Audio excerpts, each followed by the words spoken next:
Far from land, where the horizon forms an unbroken circle and the nearest coastline lies hundreds of kilometers away, the ocean can appear almost empty.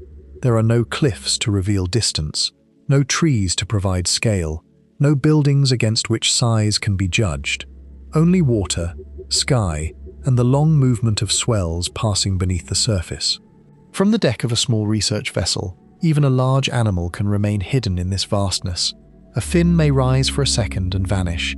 A dark shape may appear beneath the water before dissolving into blue.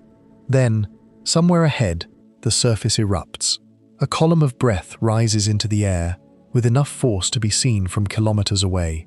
It hangs briefly above the waves like smoke, then begins to disappear into the wind. Beneath it, a broad ridge of mottled skin breaks the surface. At first, there is nothing about the sight that reveals what is coming. The back simply continues forward. Water runs from the animal in sheets. More of the body rises, and still the whale has not finished passing.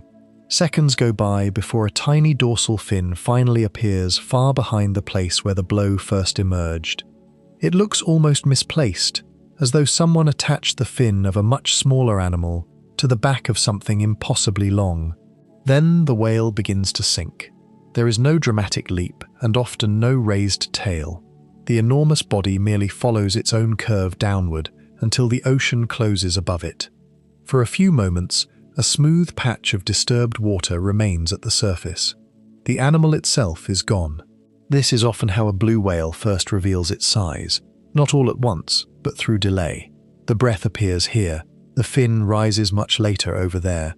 The whale seems to occupy several separate places before the mind finally joins them into one body. A photograph can show its outline, a measurement can state its length. Yet neither fully captures the strange experience of waiting for one animal to finish passing. Antarctic blue whales are the largest. Exceptional individuals have been recorded at roughly 33 meters in length, while modern authorities describe the species as reaching around 34 meters and masses exceeding 150 tons. Females tend to grow larger than males. Even more ordinary adults can be longer than a large commercial aircraft, and several times heavier than the largest living land animals. But numbers fail surprisingly quickly at this scale. 30 meters is easy to say, and difficult to imagine.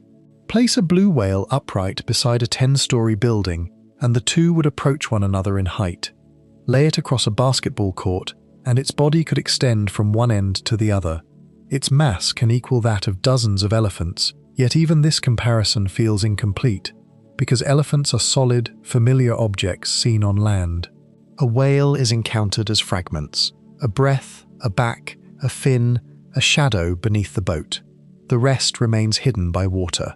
That concealment creates another illusion.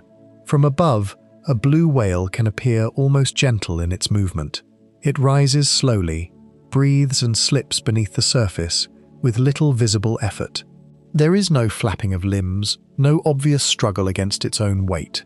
The whale seems less like an animal moving through the sea than a section of the sea changing direction. Underwater, the impression is completely different. The blue whale is not shaped like a floating mountain. Its body is remarkably long and streamlined. The head is broad, but the body narrows gradually toward the tail, creating a form built to move through water with extraordinary efficiency. A few deliberate strokes of the flukes can propel more living mass than has ever existed in a single known animal. Muscles contract along the back. Force travels through the vertebral column.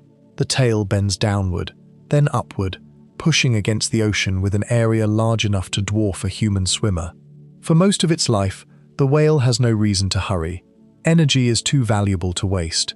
Yet when necessary, a blue whale can accelerate with startling power. Observers who expect a slow-moving giant sometimes witness the body angle suddenly beneath the surface, the tail driving with greater force as the animal surges forward. During feeding, it may descend beneath a swarm of krill, turn and accelerate upward before opening a mouth so large that the resulting drag can nearly bring the whale to a halt. The greatest animal in history is not a passive object carried by currents. It is a highly mobile predator, capable of crossing ocean basins, navigating storms, pursuing prey, and repeatedly lifting its own immense body through the water. Its color is equally deceptive. Despite the name, a blue whale at the surface often appears slate gray. Pale patches create an irregular mottled pattern across the skin, different enough between individuals that researchers can sometimes use photographs to recognize the same whale years later. Beneath the water, however, sunlight loses its warmer wavelengths. Reds and yellows fade, the grey body takes on a blue cast, and the animal seems to merge with the surrounding sea.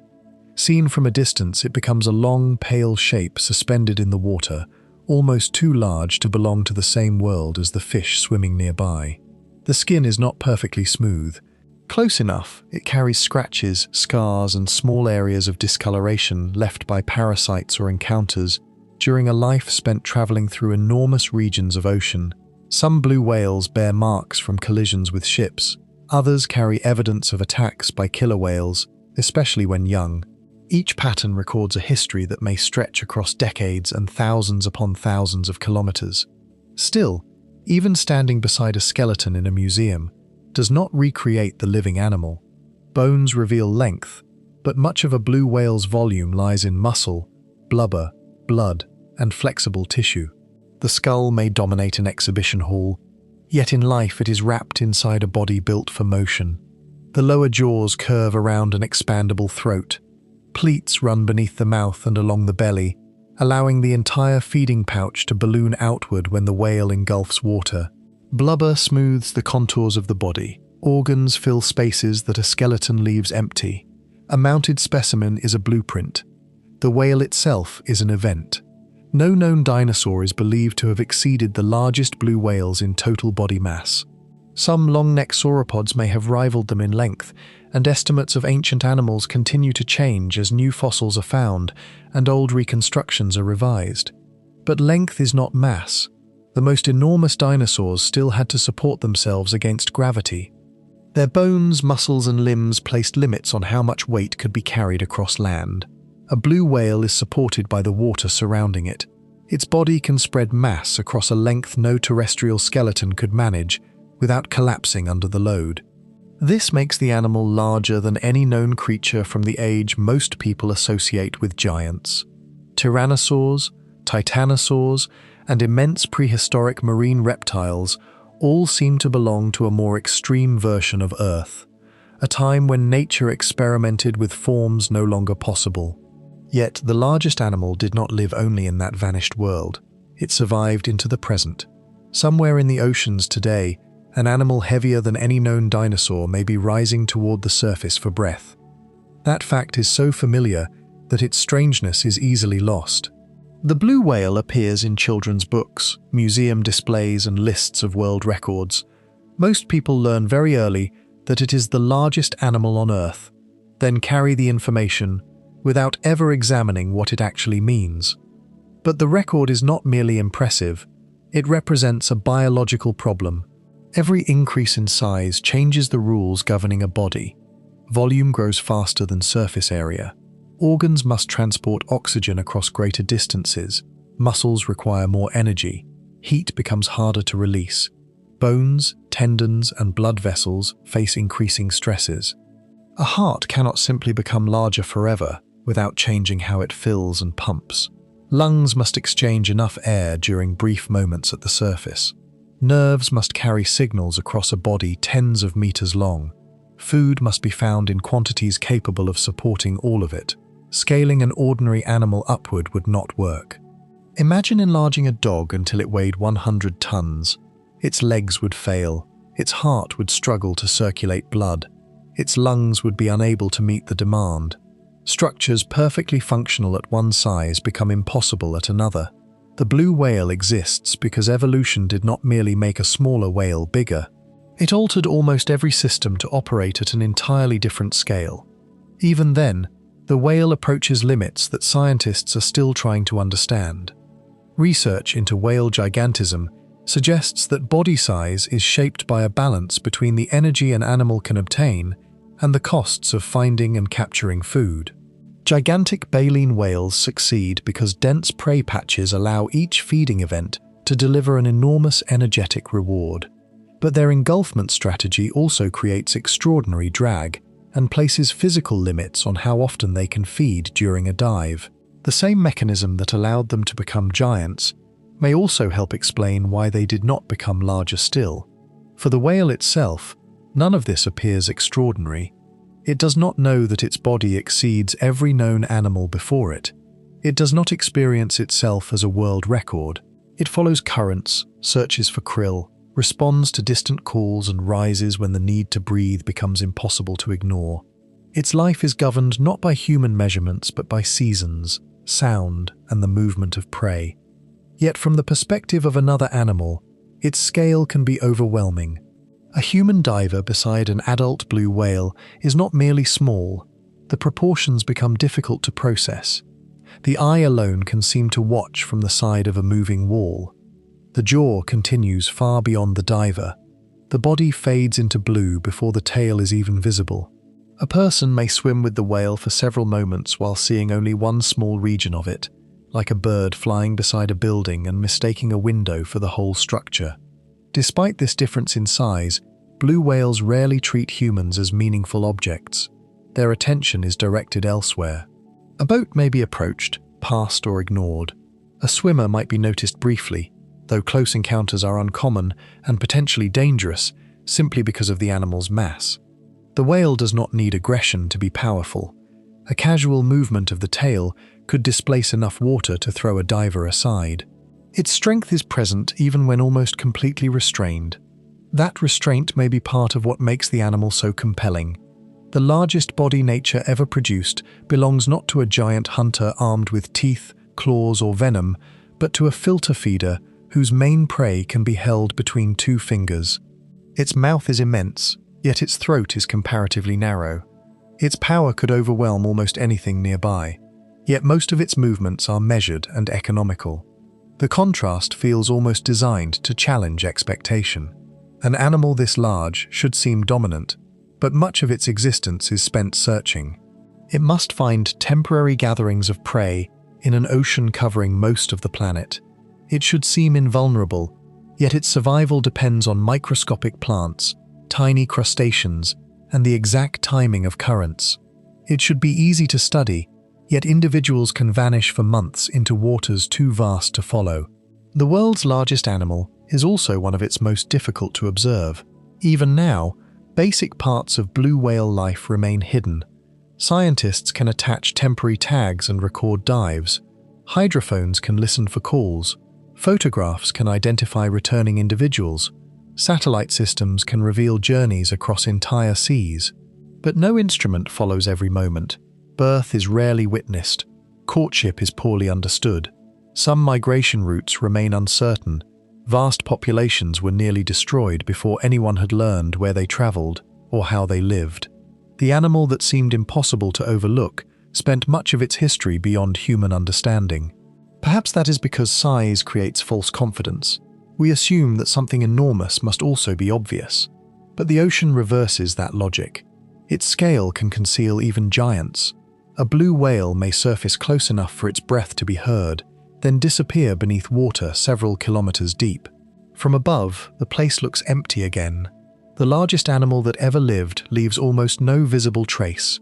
Long before blue whales existed, long before baleen hung from their jaws or immense flukes drove them through polar seas, their ancestors faced a world governed by completely different rules. They had legs. They breathed with their heads held above the water. Their weight was carried by the ground beneath them. They were small enough to stand at the edge of an ancient coastline without appearing extraordinary at all. And somewhere within that unremarkable beginning lay the first step toward the largest body life would ever build.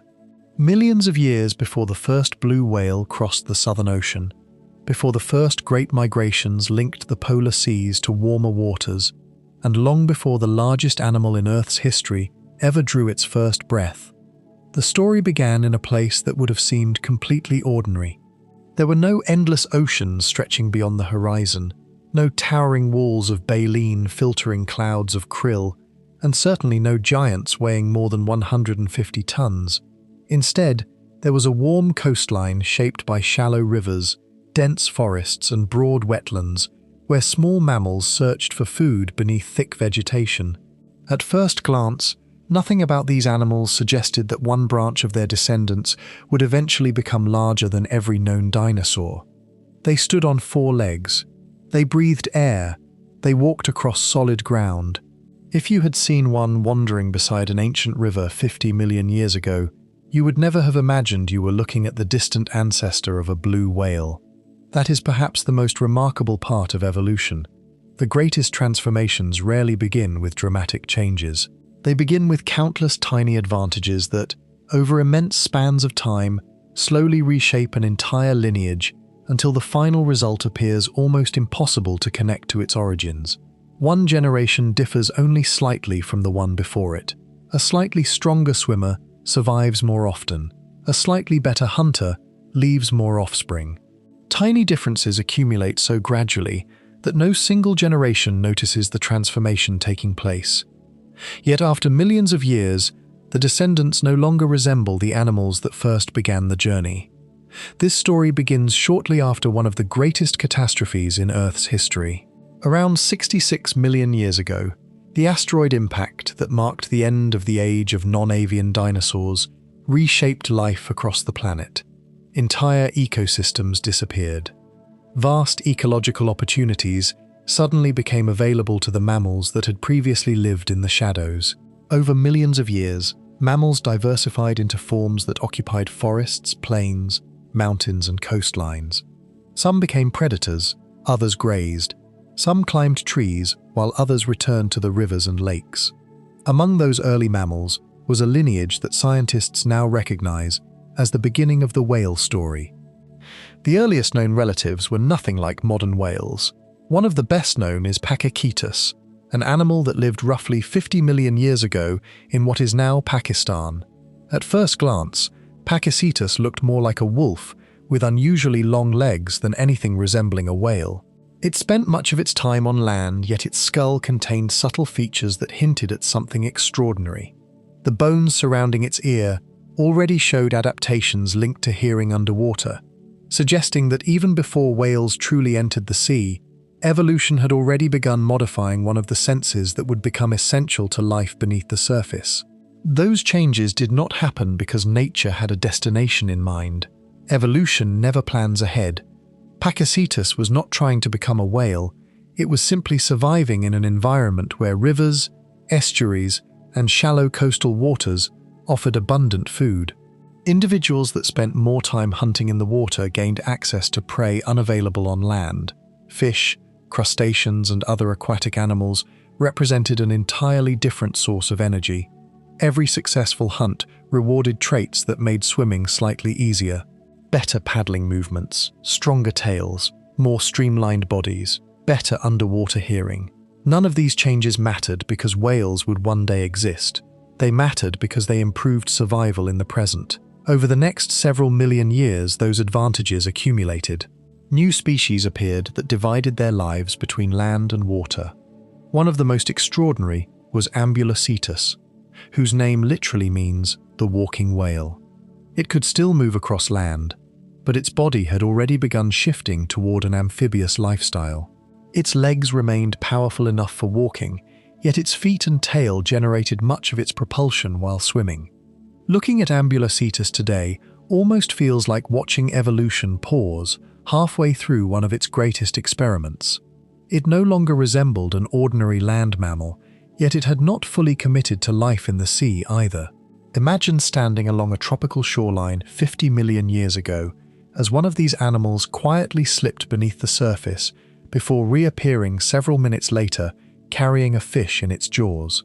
At that moment, nothing about the scene would have seemed revolutionary. Yet hidden within that simple behavior lay the first steps toward the largest animal Earth would ever produce. As millions of years continued passing, the water gradually became home rather than opportunity. Species such as Rhodhocatus spent increasingly less time on land. Their hind limbs grew shorter, while the spine became more flexible. The pelvis slowly detached from the vertebral column, allowing the body to move through the water with greater efficiency. The tail became stronger and eventually developed horizontal flukes, unlike the vertical tails of fish. This difference remains one of the clearest reminders that whales never stopped being mammals. Fish swim by moving their tails from side to side. Whales move them up and down because they inherited a backbone built for running long before it was ever used for swimming. Their movement through the ocean still carries echoes of ancient footsteps taken on land. Another remarkable transformation unfolded above the neck. Every mammal breathes through nostrils positioned near the front of the skull. That arrangement works perfectly on land, but it becomes increasingly inefficient when an animal spends nearly its entire life submerged. Every breath requires lifting much of the head above the surface. Gradually, generation after generation, the nostrils migrated backwards. Fossils preserve this migration with astonishing clarity. Early whale ancestors still breathed through snouts, much like terrestrial mammals. Later species show the nostrils positioned progressively farther back until they eventually reach the top of the skull, becoming the blowholes seen in modern whales. Today, a blue whale surfaces and inhales in only a few seconds because evolution slowly relocated its airway over tens of millions of years. Few transformations illustrate the patience of natural selection more beautifully. Even reproduction retained the unmistakable signature of mammalian ancestry. Unlike fish, whales never evolved gills or laid eggs. They continued breathing air. Mothers nourished their young with milk. Warm blood allowed them to remain active in cold oceans that would slow many reptiles. Hair almost completely disappeared, yet tiny follicles remain around the snout of newborn whales as faint reminders of their terrestrial past. Every modern blue whale carries evidence of an ancestry that once walked across ancient floodplains. Eventually, the descendants of these early forms became fully aquatic. Basilosaurus, despite its misleading name, was not a dinosaur at all, but one of the earliest fully marine whales. It stretched nearly 20 meters in length, possessing an elongated body and powerful tail that propelled it entirely through the ocean. Tiny hind limbs still remained, far too small for walking and probably serving little purpose beyond reproduction. Evolution had not removed them completely yet, but it had already rendered them almost useless. Basilosaurus demonstrates something fascinating. Whales had already become entirely marine long before they became giants. Simply returning to the ocean did not automatically produce enormous size. For tens of millions of years, whales remained relatively modest compared with the colossal blue whales of today. That raises an intriguing question. If the ocean allowed larger bodies than land ever could, why did gigantism take so long to appear? The answer lies not inside the whale itself, but within the ocean it inhabited. During much of whale evolution, food existed in abundance, but not necessarily in the dense concentrations required to support truly gigantic filter feeders. Early whales relied largely on active hunting. Many possessed teeth and pursued fish, squid, and other marine animals. These predators were successful, but hunting individual prey creates limits. Each meal requires chasing another animal. Every pursuit consumes energy. Becoming dramatically larger eventually produces diminishing returns, because enormous predators must spend increasing amounts of energy catching prey one individual at a time. Then another evolutionary experiment began reshaping the whale family. Around 34 million years ago, one branch gradually abandoned teeth altogether. At first, this seems almost unimaginable. Teeth define mammalian predators. Losing them should have been a disadvantage. Instead, evolution replaced them with something entirely different. Hanging from the upper jaw were hundreds of long keratin plates, each fringed with hair-like fibers. These structures became baleen. Rather than biting individual prey, baleen whales engulfed enormous volumes of seawater before forcing it back through these flexible plates. Water escaped. Tiny prey remained trapped inside. One mouthful could suddenly contain thousands upon thousands of small animals. This was not merely a different feeding technique. It completely changed the economics of survival. Instead of chasing individual fish, baleen whales harvested entire swarms at once. Yet even this remarkable innovation did not immediately produce blue whales. Baleen existed for millions of years before whale gigantism accelerated. Once again, the environment had to change alongside anatomy. Throughout the late Miocene and Pliocene, Earth's climate cooled, polar ice expanded, ocean circulation intensified, winds strengthened in many regions, driving powerful upwelling systems that carried nutrients from the deep ocean toward the sunlit surface. There, microscopic phytoplankton flourished. These tiny drifting plants formed the foundation of marine food webs. As phytoplankton populations exploded seasonally, enormous populations of krill followed. Instead of being spread evenly across the oceans, food became concentrated into immense seasonal patches. Modern satellite images reveal these productive regions today as swirling blooms stretching across polar seas. Hidden beneath them are dense clouds of krill containing extraordinary amounts of energy. This change transformed what was possible. Imagine walking through a forest where food is scattered one berry at a time. No matter how large you become, you must keep searching constantly. Now imagine entering an orchard where millions of berries grow together in one place. Suddenly being larger becomes an advantage because every visit delivers enormous rewards. The ocean gradually became that orchard. Baleen whales capable of locating these dense prey fields could consume astonishing quantities of food with remarkable efficiency. Recent research suggests that whale gigantism accelerated relatively recently, within the last few million years, coinciding with increasingly productive upwelling systems and stronger seasonal prey concentrations. Nature had finally created the conditions capable of sustaining the largest animals ever to exist. In the darkness of the Pacific Ocean, a diver hovers motionless beside a rocky reef. Nothing around him suggests that another animal is present. The seabed appears silent, broken only by patches of algae, scattered shells and dark volcanic stone. For several long moments, absolutely nothing moves. Then, without warning, the rock directly in front of him begins to unfold. What had looked like part of the reef slowly lifts away from the seafloor. 2 eyes open, 8 arms uncurl from beneath a body that had been completely invisible only seconds earlier. The color shifts from rough gray to deep reddish brown. The skin itself changes texture, transforming from jagged rock into smooth flesh almost instantly. It doesn't run, it doesn't attack, it simply watches. And in that brief moment, one strange thought becomes almost impossible to ignore. This doesn't feel like meeting another animal. It feels like meeting something entirely different. For centuries, people have struggled to describe octopuses because almost every comparison eventually breaks down. They are not fish, they are not mammals, they are not reptiles or crustaceans. Even among the enormous diversity of life in the oceans, they occupy a place that feels strangely isolated. Everything about them seems to challenge the rules that govern the rest of the animal kingdom. They have 3 hearts. Their blood is blue. They can instantly change both the color and the texture of their skin. They solve complex puzzles, escape sealed aquariums, squeeze through openings no larger than their own eyes, and manipulate objects with remarkable precision. 2/3 of their neurons are not even located inside their brain, but distributed throughout their arms, allowing each limb to process information almost independently. Scientists have spent decades studying them, yet many still describe octopus intelligence as fundamentally different from our own. It is not simply that they are clever, it is that they appear to think in a way unlike any other large-brained animal on Earth.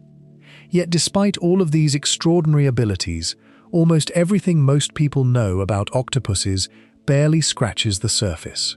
Popular culture often portrays them as mysterious sea monsters or unusually intelligent mollusks, but neither description comes close to capturing what they truly are. The deeper researchers investigate their behavior, biology, and evolution, the stranger the picture becomes. Some animals survive by becoming stronger, others become faster, larger, or better protected. The octopus chose an entirely different path. It abandoned nearly every defense that works for most animals.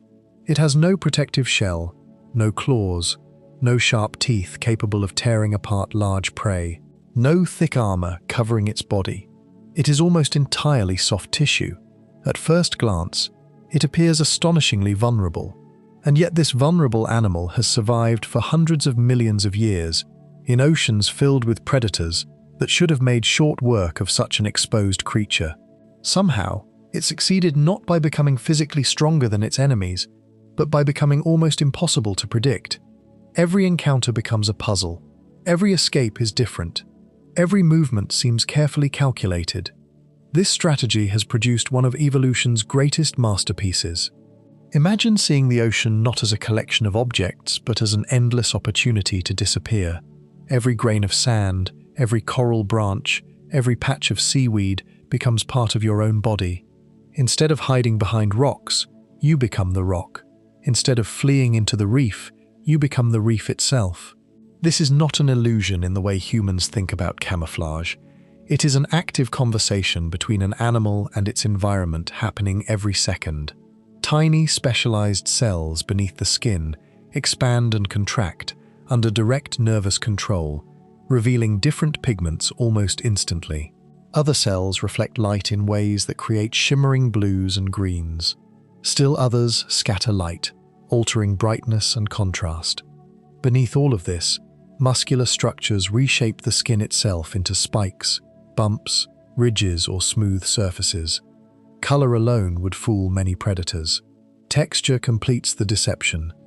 The transformation happens so quickly that even experienced divers sometimes lose sight of an octopus while watching it directly. One moment it is clearly visible. The next, it has simply become part of the landscape. But camouflage is only the beginning. Consider what happens when an octopus explores its surroundings. A human reaches out with a hand to touch an unfamiliar object. An octopus does something far more remarkable. Every arm is covered with hundreds of suckers, and each sucker is capable of tasting as well as touching. To an octopus, the act of grasping and the act of tasting are almost inseparable. The world is experienced through direct physical contact. A shell is not merely held, it is chemically analyzed. A rock is not simply climbed over, it is sampled. Food can be identified before it ever reaches the mouth. The animal is effectively tasting the landscape as it moves across it. Few creatures experience their environment in quite this way. Then there is the nervous system itself. Human intelligence is highly centralized. Nearly everything depends upon the brain inside the skull. Damage that brain, and the entire system begins to fail. An octopus operates according to a very different design. Its brain remains essential, but the arms possess an astonishing degree of autonomy. Each arm contains hundreds of millions of neurons, capable of processing sensory information and coordinating complex movements without waiting for detailed instructions from the central brain. Researchers have compared this arrangement to a distributed network rather than a single command center. Instead of one brain controlling 8 simple limbs, the octopus possesses something closer to 9 interacting centers of intelligence, constantly exchanging information. When an arm reaches into a narrow crevice searching for prey, much of the exploration happens locally within that arm itself. The central brain establishes the goal, but the details emerge through continuous interaction between the arm and its surroundings. It is a radically different solution to the problem of intelligence. That difference raises a profound question. If another highly intelligent species evolved on Earth, completely independently from mammals, what might thinking actually look like? Octopuses offer perhaps the closest example scientists have ever encountered. Our last common ancestor lived more than 500 million years ago, long before vertebrates developed complex brains. Since then, our evolutionary paths have been entirely separate. Mammals evolved intelligence through one route. Octopuses arrived at sophisticated problem-solving through another. This makes every similarity between us deeply fascinating because it represents not shared ancestry, but convergent evolution. 2 completely different branches of life, arriving at surprisingly similar abilities through entirely different biological solutions. That is why octopuses have become so important to modern neuroscience. They challenge assumptions about what intelligence is supposed to look like. Memory, learning, curiosity, and exploration appear in a body built according to entirely different principles. Even their eyes evolved independently from those of vertebrates, despite looking remarkably similar. Both produce sharp camera-like images, yet they arrived there through separate evolutionary histories. Nature solved the same problem twice. The more closely scientists examine octopuses, the more often they encounter these astonishing parallels. Yet there is another contradiction waiting beneath the surface. Intelligence often develops in highly social animals. Wolves hunt together, dolphins cooperate, primates form lasting relationships, humans build entire civilizations upon social interaction. Octopuses largely do the opposite. Most species spend much of their lives alone. They do not grow up inside complex family groups. They receive almost no parental care after hatching. They rarely cooperate. Many will never encounter another adult octopus, except during reproduction. Somehow, extraordinary intelligence evolved in relative solitude. Why would an animal that spends so much of its life alone develop such remarkable cognitive abilities? What selective pressures drove this completely different path? That mystery remains one of the most intriguing questions in evolutionary biology. Their lives are also astonishingly brief. Many octopus species survive for only 1 or 2 years. Giant Pacific octopuses, among the longest lived, rarely exceed 5 years in the wild. All that intelligence, all those extraordinary adaptations, all that complex behavior unfolds within a lifespan shorter than many family dogs. A human child may spend longer learning to read than some octopuses spend alive. Yet within those brief lives they master hunting, exploration, camouflage, navigation, problem-solving and survival in one of the most demanding environments on Earth. And when the end approaches, perhaps the strangest chapter of all begins. A mother octopus may spend months guarding tens of thousands of eggs without leaving to feed. She cleans them constantly, protecting them from fungi, parasites and sediment, gently circulating oxygen-rich water over the developing embryos with endless patience. During this time, she slowly weakens. She stops eating. Her body begins to deteriorate. By the time her young finally hatch, she is often close to death. Every remaining reserve has been invested into the next generation. It is one of the most extreme examples of parental sacrifice found anywhere in nature. This single life ends so that thousands of tiny new lives may begin. None of them will ever meet her. None will learn from her. Everything they need to survive has already been written into their nervous systems before they emerge into the open ocean. Every stage of an octopus's existence seems to challenge expectations. Their bodies, their behavior, their intelligence, their senses, and even their life cycle appear to follow rules that few other animals obey. It is tempting to describe them as aliens because they feel so unfamiliar, yet the truth is perhaps even more remarkable. They are entirely earthly. Every one of these extraordinary adaptations emerged through the same process that shaped whales, birds, insects, and humans. Evolution did not suspend its rules to create the octopus. It followed those rules to their extraordinary conclusion, which leaves us with a question far more fascinating than whether octopuses are intelligent. How did ordinary evolutionary processes produce an animal that still feels unlike anything else alive? That answer begins hundreds of millions of years before the first octopus ever extended an arm across the seafloor, when the ancestors of these remarkable creatures looked nothing like the masters of camouflage we know today. The Southern Ocean appears almost empty from above. Beneath the surface, however, one of the greatest gatherings of life on Earth is taking place. Billions upon billions of tiny crustaceans drift together in immense clouds that can stretch for kilometers through the water. Individually, each Antarctic krill is only a few centimeters long. One by itself is almost insignificant. It can fit comfortably in the palm of a hand and weighs little more than a paperclip. Yet together, they form one of the largest concentrations of animal biomass on the planet. From space, satellites cannot see the krill themselves, but they can detect the microscopic life that makes these extraordinary gatherings possible. Every spring and summer, as sunlight returns to the polar oceans, tiny single-celled plants known as phytoplankton begin multiplying in astonishing numbers. Invisible from the deck of a ship, these microscopic organisms quietly fuel almost the entire Southern Ocean. They drift within the sunlit surface waters, converting light into energy through photosynthesis, just as forests do on land. They require sunlight, carbon dioxide, and nutrients. The sunlight arrives with the changing seasons. The nutrients come from somewhere far deeper. Powerful winds blowing across the Southern Ocean push surface water away from Antarctica. To replace it, cold, nutrient-rich water rises from hundreds or even thousands of meters below in a process known as upwelling.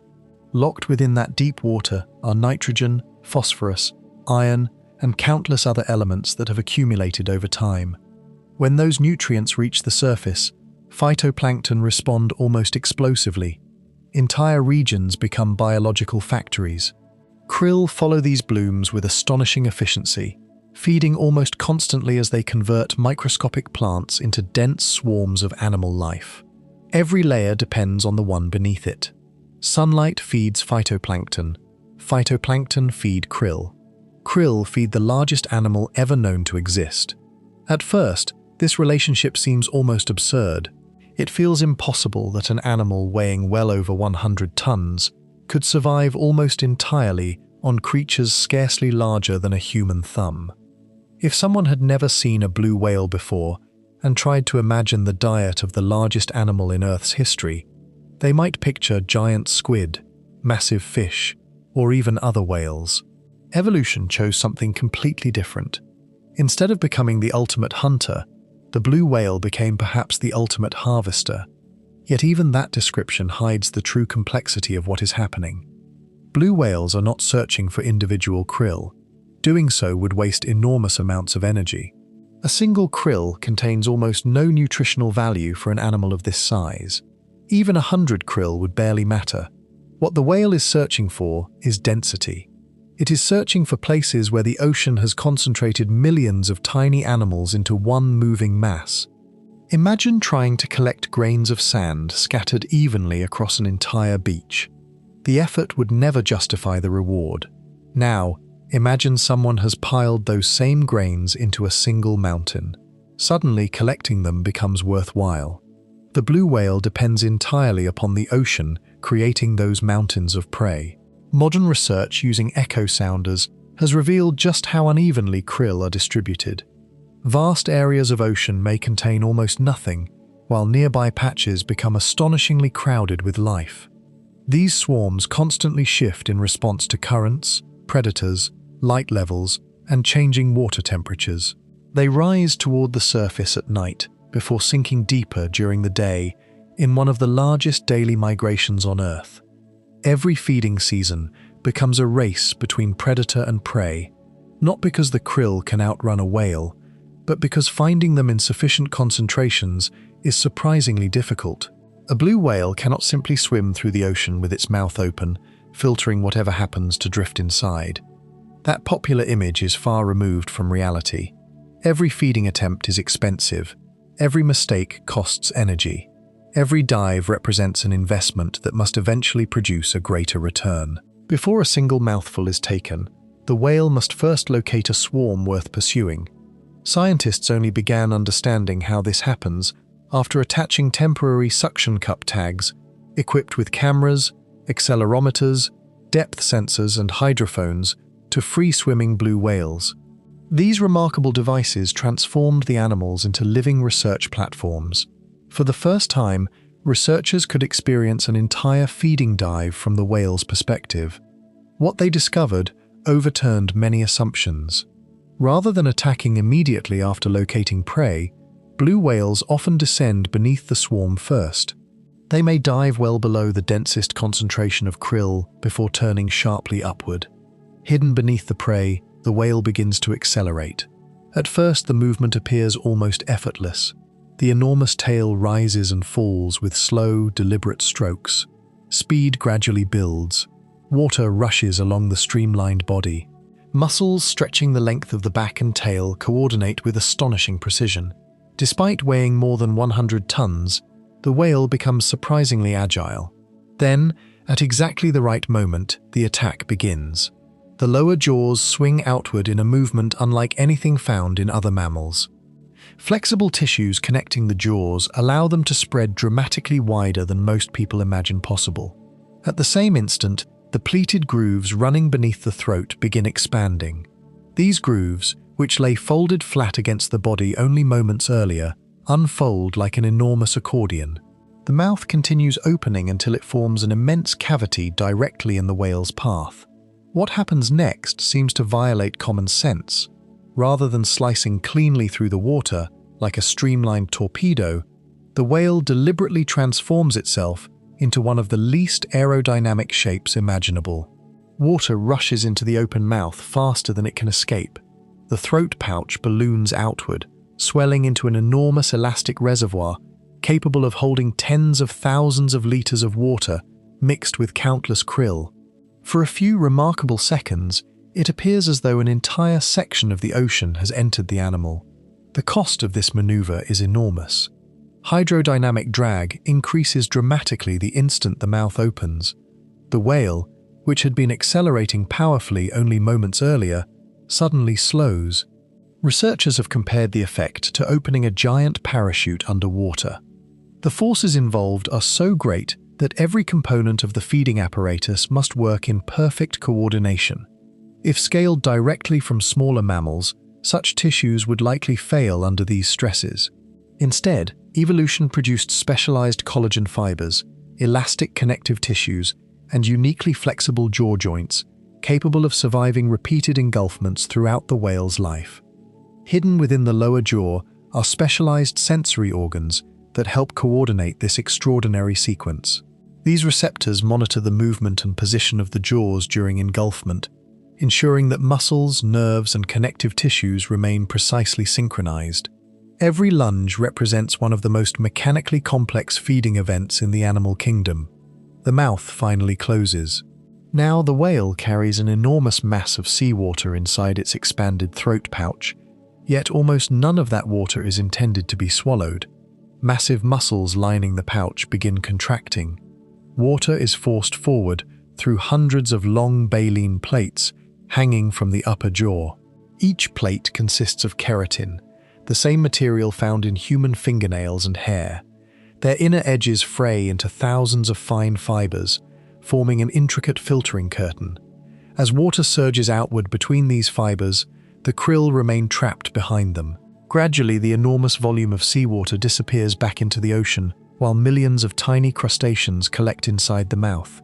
Only then does the whale use its immense tongue to sweep the concentrated prey toward the back of the mouth before swallowing. This final detail surprises many people. Despite possessing one of the largest mouths on Earth, a blue whale's esophagus remains relatively narrow. Contrary to countless myths, it could never swallow a human whole. The mouth evolved not to consume enormous prey, but to process extraordinary volumes of water. Size alone tells only part of the story. Efficiency is everything. Every feeding lunge consumes considerable energy. If the krill density is too low, the whale actually loses more energy performing the maneuver than it gains from the food collected. This creates an economic balance unlike almost any other predator. Lions may occasionally fail during a hunt, but chasing another antelope requires only another burst of effort. A blue whale cannot afford repeated inefficient lunges. Studies suggest the whales actively adjust their behavior according to prey density. Dense swarms justify repeated feeding attempts. Sparse patches may be abandoned entirely. The whale constantly evaluates whether another engulfment will repay its energetic cost. In this sense, every feeding dive becomes an ongoing calculation, written not in conscious mathematics, but in millions of years of evolutionary refinement. Researchers using advanced biologging tags have shown that blue whales often reduce the number of lunges during deep dives because oxygen becomes increasingly limited as depth increases. Shallower prey may allow more feeding events before the whale must surface. Deeper swarms often contain higher densities, potentially making fewer lunges worthwhile. Every decision reflects a balance between oxygen reserves, prey concentration, and the physics of moving an enormous body through water.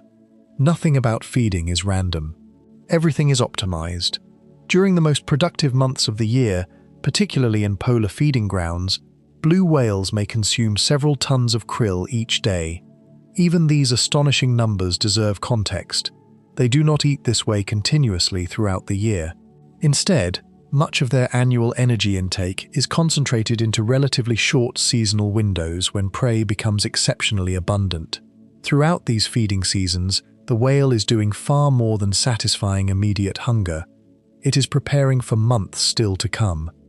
Beneath the smooth outer skin, thick layers of blubber gradually accumulate. This tissue serves many purposes simultaneously. It insulates the whale against freezing polar waters, stores enormous energy reserves, and later provides the fuel required for migration, reproduction, and, in females, the production of extraordinarily rich milk for rapidly growing calves. In a sense, every successful feeding season becomes an investment in the future. Energy gathered during Antarctic summers may eventually nourish a calf born thousands of kilometers away in warmer breeding waters months later. Every mouthful carries consequences extending far beyond the present moment. This remarkable strategy reveals an even deeper truth about the blue whale. The largest animal on Earth does not survive because it eats continuously. It survives because it has evolved to exploit brief moments when the ocean itself becomes unimaginably productive. It waits for currents, sea ice, sunlight, and microscopic life to align before harvesting an abundance that exists only temporarily. Without those immense seasonal concentrations of krill, no amount of anatomical innovation could have sustained such extraordinary size. The whale's body solved the engineering problem of becoming gigantic. The ocean solved the energetic one. Yet those great feeding grounds are never permanent. Currents shift, seasons change, sea ice advances and retreats. The dense swarms that filled one region may vanish from another only weeks later. For the blue whale, remaining alive has never meant staying in one place. It means following an ever-changing ocean across entire hemispheres, returning again and again to waters that may remember abundance long before the whale itself arrives. The Antarctic summer is beginning to fade. For months, the ocean has offered everything a blue whale could possibly need. Vast blooms of microscopic life have fueled enormous swarms of krill, and every successful feeding dive has added another layer of precious energy beneath the whale's skin. Day after day, the rhythm has remained almost unchanged. Dive, feed, surface, breathe, repeat. But the ocean never stays the same for long. The sunlight that transformed these waters into one of the richest feeding grounds on Earth slowly begins to weaken. Sea ice starts its long return. The great swarms that once seemed endless become increasingly scattered. The signals are subtle at first: a change in water temperature, a shift in ocean currents, slightly fewer prey concentrated beneath the surface. None of these changes happen overnight, yet together they announce the arrival of something every blue whale has experienced throughout its life. It is time to leave. No road marks the beginning of the journey, no mountain stands on the horizon. There are no rivers to follow, no valleys to guide the way, and no stars visible beneath the surface during the day. The whale simply turns northward, leaving behind one of the richest ecosystems on Earth, and heading into an ocean that, to human eyes, appears almost featureless. Watching this migration raises an extraordinary question. How does an animal navigate across thousands of kilometers of open ocean with no visible landmarks? It is one of the greatest navigational journeys performed by any mammal on the planet, yet scientists are still uncovering exactly how blue whales accomplish it. What makes the mystery even more remarkable is that there is no single migration route followed by every blue whale. When most people hear the term blue whale, they imagine one enormous species traveling together across the world's oceans. The reality is far more complex. Blue whales are divided into several distinct populations, spread across different ocean basins, each shaped by its own history, environment, and seasonal rhythms. Antarctic blue whales roam the vast southern ocean, feeding in some of the most productive waters on Earth before migrating toward lower latitudes. In the North Pacific, another population follows entirely different routes, moving between productive feeding grounds off California, the Gulf of Alaska, and other regions depending on food availability. North Atlantic blue whales travel through another ocean altogether, while populations in the Indian Ocean have developed migration strategies suited to completely different climatic patterns. Then there are the pygmy blue whales, animals that, despite their name, remain among the largest creatures on Earth. Slightly smaller than Antarctic blue whales, they inhabit waters around Australia, Indonesia, and the Indian Ocean, where seasonal productivity follows different rhythms from the polar seas. Their existence reminds us that even within a single species complex, evolution has produced multiple solutions to life in different oceans. Rather than one universal migration, there are many. Each population has become finely tuned to its own environment over thousands of generations. This diversity makes the blue whale even more fascinating because it reveals that migration is not a rigid instinct followed blindly every year. Instead, it is a flexible strategy shaped by geography, climate, and experience. Some populations travel extraordinary distances between polar feeding grounds and warmer breeding regions. Others remain within productive areas for much longer. Certain individuals even appear to shorten or modify their journeys depending on local ocean conditions. Nature has written the broad outline, but each whale still responds to the changing world around it. For centuries, these movements remained almost impossible to study. A whale might be seen in one country before disappearing into the open ocean, only to reappear months later, thousands of kilometers away. No one knew whether it was the same individual or another whale entirely. The oceans simply swallowed them. Modern technology has transformed that mystery. Today, researchers gently attach satellite transmitters using temporary suction cup tags or minimally invasive attachment systems that remain in place for limited periods. For the first time, scientists can follow individual whales as they cross entire ocean basins. Maps that once contained enormous blank spaces gradually fill with elegant lines tracing migrations that no human has ever witnessed directly. Every tagged whale adds another chapter to a story that remained hidden for millions of years. Yet satellites are only one part of the puzzle. Long before advanced electronics became available, researchers discovered that blue whales carry natural identification marks for life. No two individuals possess exactly the same pattern of mottled pigmentation across their flanks. The pale grey patches, darker markings, and subtle scars create unique combinations, much like fingerprints in humans. Photographers working from research vessels began carefully documenting these patterns, building enormous catalogues containing thousands of identified whales. Years later, a whale photographed off California might be recognized again hundreds or even thousands of kilometers away. The same individual, the same markings, the same ancient journey continuing across another season. These photographs gradually revealed something remarkable. Many blue whales return repeatedly to the same productive feeding grounds year after year. Not merely the same general region, but often the same highly productive areas where they had successfully fed before.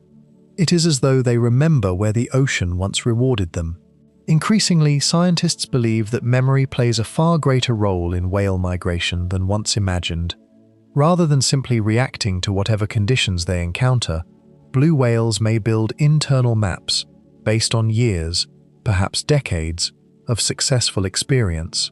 Every feeding season adds information.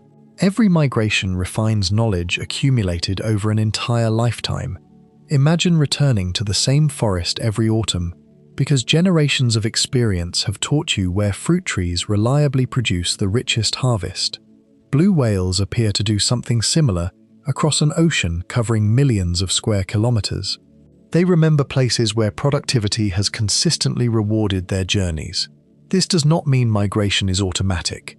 Quite the opposite.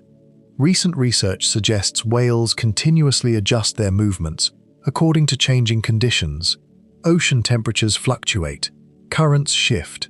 Krill populations respond differently from one year to the next. The whale's remarkable memory provides a foundation, but flexibility allows survival when the familiar ocean behaves in unfamiliar ways. This balance between instinct and experience may be one of the greatest strengths of blue whale migration. Older whales have likely experienced many different ocean conditions throughout their lives. Their accumulated knowledge may help them recognize patterns invisible to younger animals, making the journey for the first time. Scientists cannot yet know exactly what information a whale remembers, but repeated returns to historically productive feeding grounds strongly suggest that long-term memory guides at least part of the migration. The journey itself unfolds through an environment almost completely lacking the landmarks humans rely upon.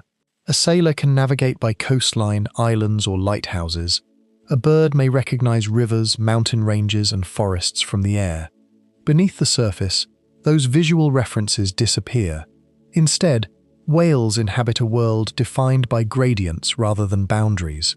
Slight changes in water temperature may indicate major oceanographic fronts. Salinity shifts reveal different water masses. Currents carry chemical signatures from distant regions.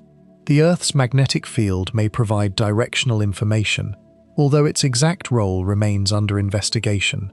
Sound travels immense distances through seawater, creating another source of environmental information unavailable on land. Every kilometer traveled exposes the whale to a constantly changing mosaic of physical cues. Rather than following a road, it moves through an invisible landscape built from temperature, chemistry, pressure, sound, and memory. Climate change is beginning to complicate this ancient relationship. For countless generations, seasonal productivity followed relatively predictable rhythms. Sea ice expanded and retreated. Upwelling remained concentrated in familiar regions. Krill gathered where conditions consistently favored their survival. Today, those patterns are becoming increasingly variable. Ocean temperatures continue rising. Sea ice forms later in some regions and disappears earlier in others. Currents shift. Productivity changes. The places remembered by older whales may no longer provide the same rewards they once did.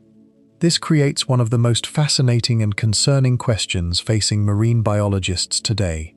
What happens when an animal whose migration depends partly upon long-term memory encounters an ocean changing faster than memory can adapt? Evidence already suggests that some whale populations are altering migration timing in response to changing prey availability. Others appear to spend longer within feeding grounds when food remains abundant. Flexibility undoubtedly exists, but the pace of environmental change introduces challenges unlike those experienced during most of recent evolutionary history. Despite decades of research, enormous gaps remain. Scientists still do not know the exact breeding locations for every blue whale population. Calving grounds remain uncertain for several groups. Some individuals simply disappear from observation for months before returning the following feeding season. The ocean still keeps many of its secrets. That uncertainty reminds us how difficult it remains to study even the largest animal on Earth. A creature longer than a city bus can vanish into an ocean covering more than 70% of the planet. For all our technology, there are still moments when researchers simply lose track of them. Somewhere beyond the horizon, a whale continues swimming through water no satellite can fully explain, following knowledge accumulated over decades in ways scientists are only beginning to understand. Every kilometer of that journey reflects a conversation between evolution, experience, and a planet that never stops changing. And throughout much of that immense voyage, another blue whale may be traveling the same ocean entirely beyond sight. Yet in a world where visibility is often measured in only a few dozen meters, separation does not necessarily mean isolation. The open ocean is often described as a world of endless visibility, but beneath the surface, the opposite is true. Sunlight fades astonishingly quickly once it enters the sea. Within only a few dozen meters, colors begin disappearing one by one. Reds vanish first, followed by oranges and yellows. As the water deepens, even greens gradually dissolve until almost everything is painted in shades of blue, before fading into darkness altogether. By the time a blue whale descends several hundred meters beneath the surface, sight alone can no longer explain the world around it. There are no distant mountains on the horizon, no forests stretching into the distance, no landmarks visible for kilometers ahead. Light, the sense that dominates human life, becomes increasingly unreliable beneath the ocean, yet the sea is far from silent. In fact, it is one of the most acoustically connected environments on Earth. Sound travels through seawater at roughly 1,500 meters per second, more than 4 times faster than it does through air. More importantly, low-frequency sound loses surprisingly little energy as it travels. Under the right conditions, a single deep call can continue moving through the ocean for hundreds of kilometers, and in exceptional circumstances even farther. While humans experience the ocean primarily as something they see, blue whales experience it as something they hear. Every movement of distant waves, every crack forming in Antarctic sea ice, every underwater earthquake, every storm passing overhead, and every call produced by another whale contributes to an invisible landscape stretching far beyond the limits of vision. To understand a blue whale, it is not enough to imagine swimming through water. You must imagine navigating an entire world built from sound. This hidden world remained almost completely unknown to humans until surprisingly recently. For thousands of years, sailors crossed the oceans believing silence existed beneath their ships. Even early marine scientists assumed the deep sea was largely quiet. That illusion survived until the 20th century, when new underwater microphones known as hydrophones began revealing something extraordinary. During the Second World War, military operators listening for submarines repeatedly heard strange, powerful sounds that could not be explained by engines, propellers, or geological activity. Some resembled long moans, others arrived as rhythmic pulses echoing through enormous distances. At first, nobody knew what they were hearing. Only later did researchers realize that many of those mysterious signals came from the largest animals ever to live. Somewhere beyond the range of sight, blue whales had been communicating across the ocean long before humans ever learned to listen. One of the most remarkable ways to appreciate this hidden world is through a simple scientific instrument, resting alone in darkness. Imagine a hydrophone anchored hundreds of meters beneath the surface. There are no cameras, no lights, nothing visible at all. The water surrounding it appears completely empty. Minutes pass in silence. Then, without warning, the recording begins to change. A long, low pulse slowly rises from the background noise. It is not sharp or explosive. Instead, it arrives almost like a vibration spreading through the entire ocean. Another pulse follows, then another. Somewhere far beyond the darkness surrounding the instrument, a blue whale has called. The whale itself remains completely invisible, perhaps dozens or even hundreds of kilometers away. Yet its presence suddenly fills the recording. The ocean heard the whale long before any human eye could have found it. Blue whale calls are among the lowest frequency vocalizations produced by any animal. Many occur partly below the range of normal human hearing. Instead of the high whistles associated with dolphins or the haunting songs of humpback whales, blue whales produce deep, resonant pulses that travel efficiently through seawater. These calls are not random noises. Different populations possess distinct vocal traditions that vary between ocean basins. Marine biologists can often identify whether a recording came from the North Atlantic, the eastern North Pacific, the Southern Ocean, or the Indian Ocean, simply by analyzing the structure of the calls themselves. In effect, different populations speak different acoustic dialects. This discovery revealed something profound. Blue whales, separated by geography, had gradually developed their own regional patterns of communication. Their calls carry information not only about individuals, but also about the populations to which they belong. Scientists continue studying exactly what different sounds mean, but evidence suggests they serve multiple purposes rather than one single function. Some vocalizations appear associated with maintaining contact over long distances. Others become more common during feeding. Long repetitive sequences, often referred to as songs, are produced primarily by males and are widely believed to play an important role in reproduction, although many aspects remain uncertain. Unlike birds singing from fixed territories, blue whales perform these immense underwater broadcasts while traveling through one of the largest habitats on Earth. Their audience may be many kilometers away, hidden beyond layers of darkness where neither animal could ever see the other. The calls themselves seem almost perfectly suited to the physics of the ocean. Lower frequencies lose less energy over distance than higher sounds, allowing them to travel remarkably efficiently. Rather than shouting louder, evolution simply chose tones capable of moving farther. It is an elegant solution, created by millions of years of natural selection. During feeding seasons, however, vocal behavior often changes. Research has shown that whales feeding intensively may reduce certain long-distance song patterns while concentrating on locating prey. As migration begins, calling behavior often shifts again. The rhythm of communication changes alongside the rhythm of the whale's annual life cycle. In this way, scientists can sometimes infer what whales are doing simply by listening. Long before satellite transmitters became available, hydrophones quietly revealed seasonal patterns hidden beneath the surface. Calls appeared in particular regions at certain times of year before disappearing months later. Gradually, researchers realized they were listening to migration itself. Even today, passive acoustic monitoring remains one of the most powerful tools available for studying blue whales. In many places, scientists detect whales acoustically that are never seen visually. Weather, darkness, and enormous distances make direct observation difficult, but sound ignores many of those obstacles. Entire populations can pass beyond the horizon while continuing to announce their presence through the water. This has transformed conservation.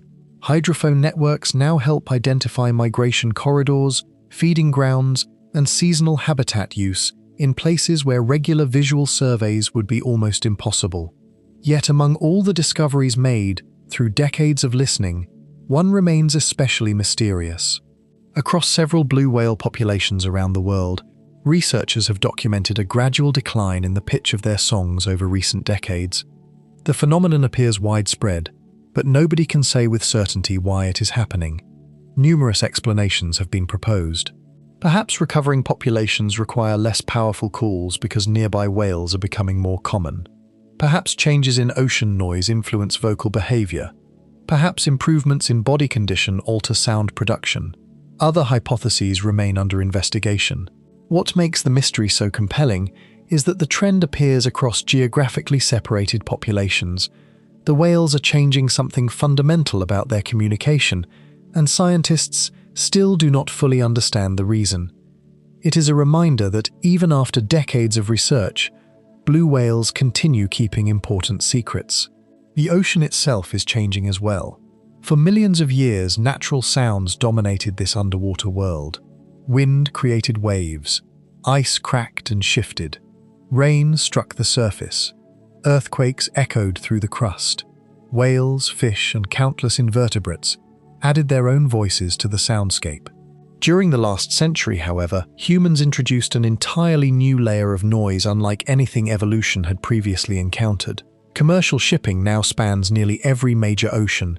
Massive cargo vessels produce continuous low-frequency sounds that overlap the same frequencies used by great whales. Add naval sonar, offshore construction, seismic exploration, and increasing industrial activity, and the modern ocean begins sounding very different from the one blue whales evolved within. The problem is not simply that ships are loud, it is that they create acoustic masking. Imagine trying to hold a quiet conversation across a crowded room while hundreds of people speak around you. Your voice still exists, but it becomes increasingly difficult for the listener to separate it from the surrounding noise. Something similar happens underwater. Blue whales may continue calling exactly as they always have, yet the distance over which another whale can detect those calls becomes smaller because background noise fills the same acoustic space. Scientists sometimes describe this as a shrinking communication range. The whale's voice has not necessarily become weaker. The usable ocean has become noisier. Some studies suggest whales respond by altering call timing, duration, or intensity under certain conditions, although responses vary between populations and circumstances. Others may simply avoid particularly noisy habitats altogether. Either way, the acoustic landscape is no longer shaped solely by natural forces. Every passing ship changes what the ocean sounds like, not only for humans with hydrophones, but for the animals that have depended upon sound for millions of years. This perspective transforms the way we imagine the sea. What appears empty from above is, to a blue whale, filled with information. Distant storms rumble across entire ocean basins. Ice fractures beneath Antarctic winters. Other whales sing beyond the horizon. Ships create constant mechanical echoes. Currents produce subtle background textures. Every moment, countless signals overlap, into an immense invisible landscape that humans rarely perceive. We often describe blue whales as navigating across the ocean, but perhaps it is more accurate to say they navigate through sound itself. And among all those voices carried through the water, none may be more important than the quiet communication shared between a mother and the calf swimming faithfully at her side. A blue whale may spend years crossing entire oceans before another moment changes the course of its life. Somewhere within the vastness of the open sea, beyond the sight of ships and satellites, two whales briefly meet. There is no permanent territory to defend, no nest to build, and no shoreline where generations gather together. Much of the blue whale's reproductive life remains hidden from science because it unfolds across one of the largest and least accessible environments on Earth. Researchers have pieced together fragments through decades of observation, genetics, acoustic recordings, and satellite tracking, yet many of the most intimate moments have almost certainly never been witnessed by human eyes. We know that males produce long, repetitive songs, believed to play an important role during the breeding season, their powerful low-frequency calls carrying through enormous volumes of water. We know that females do not reproduce every year because raising a calf demands extraordinary amounts of energy. Beyond that, many details remain uncertain. Courtship itself is still largely a mystery. It is one of the few major chapters in the life of the largest animal on Earth that remains hidden beneath the surface. What follows after successful mating is a remarkable investment stretching across nearly an entire year. During this long gestation, the developing calf grows continuously inside its mother, while she continues migrating across changing oceans. Every movement she makes now carries another life with it. Every feeding dive transfers energy not only into her own body, but also into the rapidly growing calf developing within. The nutrients gathered months earlier in productive polar waters gradually become bone, muscle, organs, and blubber. Long before the calf ever sees the ocean, its entire existence has already become linked to distant feeding grounds thousands of kilometers away. Eventually, the time for birth arrives, often in warmer waters where newborn calves avoid the severe cold of polar seas, while lacking the thick, insulating blubber carried by adults. Exactly where many populations give birth remains one of the unanswered questions in marine biology. Scientists have identified probable breeding regions, yet the sheer size of the oceans means many births occur completely unseen. Somewhere beneath calm tropical waters, one of the largest births in the animal kingdom quietly takes place. Unlike terrestrial mammals, a whale cannot rest safely on solid ground during labor. Birth happens in open water. The calf emerges tail first, reducing the risk of inhaling water before reaching the surface. Even at this first moment of life, urgency exists. Like every other mammal, the newborn must breathe air. Guided by instinct, and often assisted by the movement of its mother, the calf rises toward the surface, where it takes its very first breath. That single inhalation marks the beginning of one of the most extraordinary growth stories in nature. Although called a newborn, the calf is already immense by the standards of almost every other animal on Earth. It may measure around 7 meters in length and weigh close to 3 tons. An African elephant calf appears tiny beside it, yet despite its astonishing size, it remains completely dependent upon its mother. It cannot yet gather enough food for itself. It cannot survive the long migrations alone. Everything depends upon the energy she collected months before during the feeding season. The milk produced by a blue whale mother is among the richest found anywhere in the animal kingdom. Thick with fat and nutrients, it resembles heavy cream far more than the milk humans are familiar with. This richness is essential because nursing must accomplish an extraordinary task. The calf is not simply growing, it is becoming one of the largest animals ever to exist. During the first months of life, it may gain roughly 80 to 90 kilograms every single day. Few statistics capture the scale of blue whale biology more effectively than this one. Every sunrise brings another human adult's worth of body mass added to the calf. Muscles lengthen, blubber thickens, bones strengthen, internal organs expand to support an increasingly enormous body. The mother pays the price for this astonishing growth.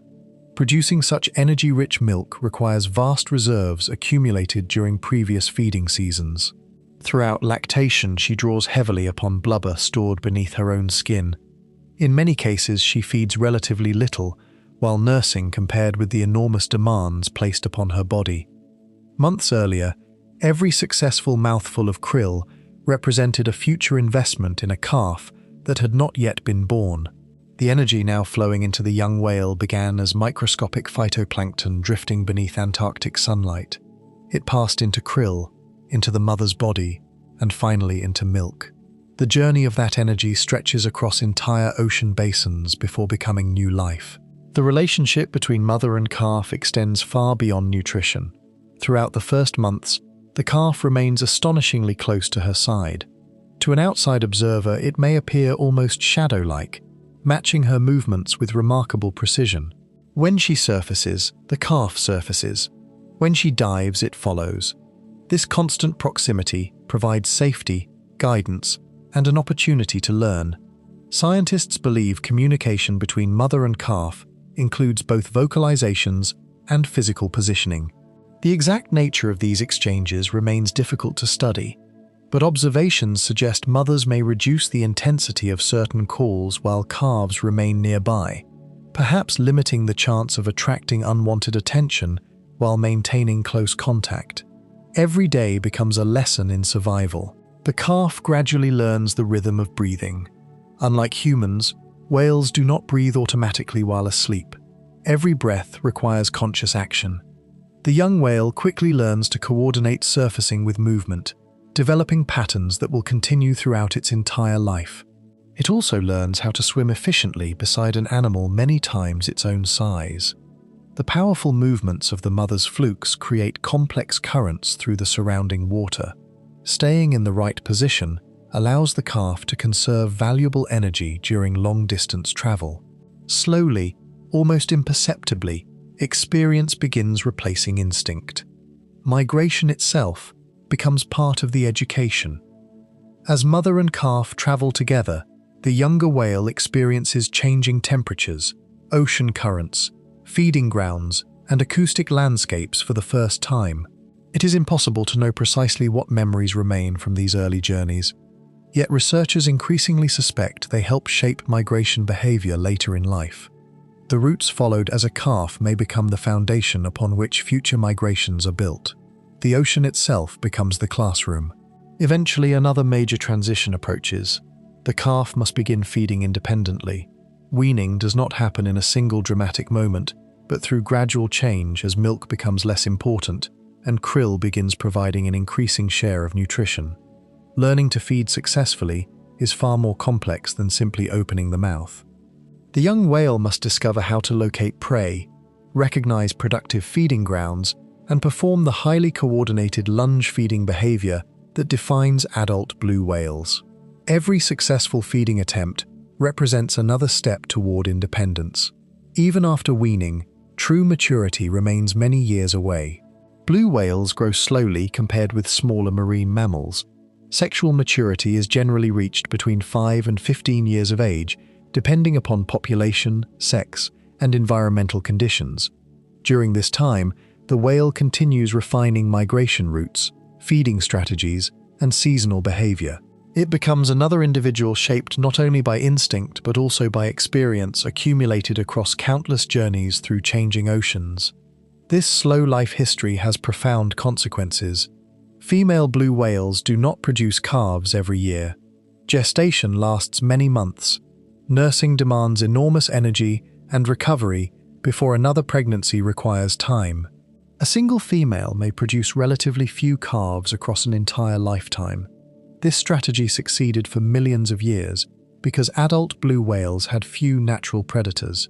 High survival compensated for slow reproduction, but it also means populations recover very slowly after heavy losses. Remove large numbers of adults and replacement requires generations rather than years. Individual whales become especially important because every mature female represents decades of future reproductive potential. Understanding individual lives has therefore become one of the central goals of modern blue whale research. Remarkably, Some of the most valuable information comes from a structure few people ever think about: earwax. Unlike human earwax, blue whale earwax forms dense, layered plugs that accumulate throughout life without being naturally removed. Each new layer preserves chemical information, reflecting different stages of the whale's existence. By carefully analyzing these layers, scientists can estimate age while also reconstructing hormonal changes, exposure to pollutants, and periods of physiological stress experienced across decades. In many ways, an earwax plug functions as a biological timeline, preserving aspects of an individual life long after the whale itself has died. Researchers combine these findings with photo identification catalogues built over many decades. Individual whales become known through the unique mottled pigmentation covering their bodies, scars left by killer whale attacks, propeller strikes or entanglements, and distinctive markings on the dorsal fin or tail stalk. Some whales photographed as young adults have been encountered repeatedly over many years, allowing scientists to reconstruct surprisingly detailed life histories. Genetic samples collected using tiny biopsy darts reveal family relationships, population structure, and long-term health. Satellite tags briefly illuminate migration routes before detaching harmlessly. Drones flying quietly overhead measure body condition without disturbing the animals, revealing whether an individual carries sufficient blubber to support future reproduction. Piece by piece, the anonymous giant becomes an individual known through decades of observation. Yet for every whale followed so carefully, countless others continue living almost entirely beyond human awareness. They cross oceans, survive storms, raise calves, and disappear beneath the surface, carrying stories no scientist will ever fully reconstruct. Each one experiences a unique combination of migration, feeding success, environmental change, and chance encounters. There is no such thing as an average blue whale. Every individual represents a life shaped by memory, maternal investment, and an ocean that changes a little more with every passing year. For millions of years, reaching adulthood transformed these giants into animals with remarkably few natural enemies. Their sheer size became protection enough. A healthy adult blue whale was simply too large for almost anything to challenge successfully. Evolution had finally produced a body so immense that very little in the natural world could threaten it. Then, within only a tiny fraction of geological time, a new predator appeared, carrying technology capable of turning that extraordinary size into its greatest vulnerability. The first people to hunt blue whales faced a problem that seemed almost impossible to solve. They had found the largest animal ever to live, yet that very size worked in the whale's favor. A blue whale was astonishingly fast for its mass, capable of maintaining speeds that the small sailing vessels of previous centuries struggled to match. Even when hunters managed to strike one with a hand-thrown harpoon, the battle often ended in frustration. The wounded whale could simply disappear beneath the surface, pulling enormous lengths of rope behind it before escaping into the open sea. If it died, another challenge emerged. Unlike the right whales that floated because of their thick blubber and unique body composition, blue whales usually sank after death. A successful hunt often meant losing the carcass entirely as it vanished into the depths.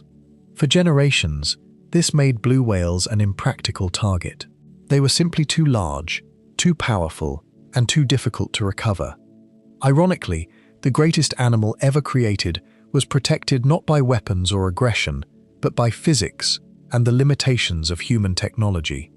That protection would not last. The 19th century brought an industrial revolution that transformed almost every aspect of human society, and eventually those same advances reached the oceans. Steam engines replaced sails. Ships no longer depended entirely on favorable winds and currents. They could pursue whales with far greater speed and endurance than any wooden sailing vessel had ever managed. At almost the same time, another invention changed whaling forever. Norwegian inventor Sven Foyn developed the explosive harpoon, a weapon fired from a deck-mounted cannon rather than thrown by hand. Instead of relying on muscle and rope alone, hunters could now launch heavy steel harpoons carrying explosive heads that detonated after penetrating the whale's body.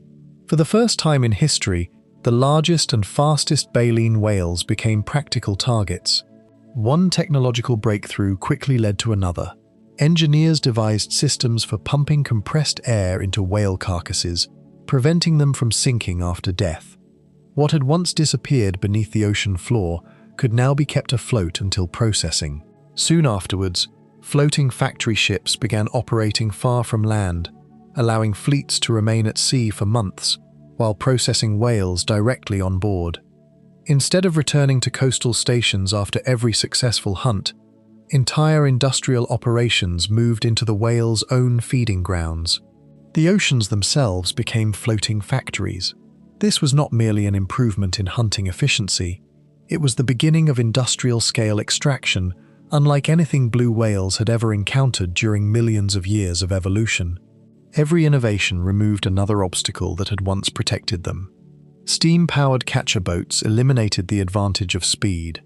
Explosive harpoons eliminated the difficulty of making a lethal strike.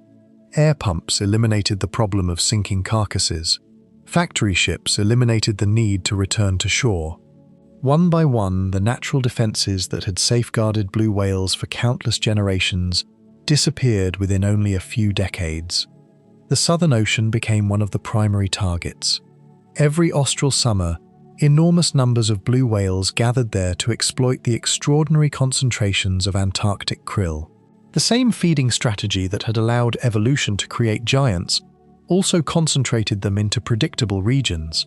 Hunters no longer needed to search randomly across entire oceans. They simply followed the feeding grounds. Imagine the silence of Antarctica, interrupted by the distant sound of steam engines and harpoon cannons. Each season, more catcher boats arrived. Spotters climbed observation platforms scanning the horizon for the unmistakable vertical blow rising above the sea. Once a whale was sighted, the pursuit began. Smaller, highly maneuverable catcher boats raced ahead, while the floating factory remained farther offshore. The whale often continued swimming, unaware that human technology had fundamentally changed the balance between predator and prey. Many accounts written by whalers themselves describe these pursuits with remarkable detail. A blue whale could still travel at impressive speed, forcing catcher boats to work hard for every approach. Crews often waited patiently for the whale's predictable need to breathe. Each surfacing offered another opportunity to close the distance. Then came the moment that reshaped the species' future. The harpoon cannon fired. A steel projectile weighing tens of kilograms crossed the gap between ship and whale before exploding inside the animal. Even then, the struggle was not always over immediately. Some whales continued swimming with astonishing determination despite devastating injuries, dragging the catcher boat behind them before gradually weakening. Once the whale died, compressed air was pumped into the carcass so it remained afloat.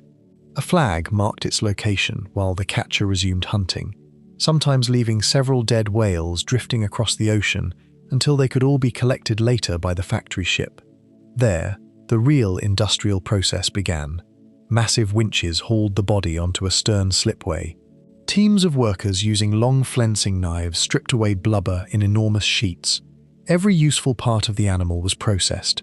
Blubber became oil used in products ranging from soap and margarine to industrial lubricants. Meat was rendered into animal feed and fertilizer. Bones yielded additional oil and meal. Baleen, although less economically important than in earlier centuries, still had commercial uses. Very little was wasted.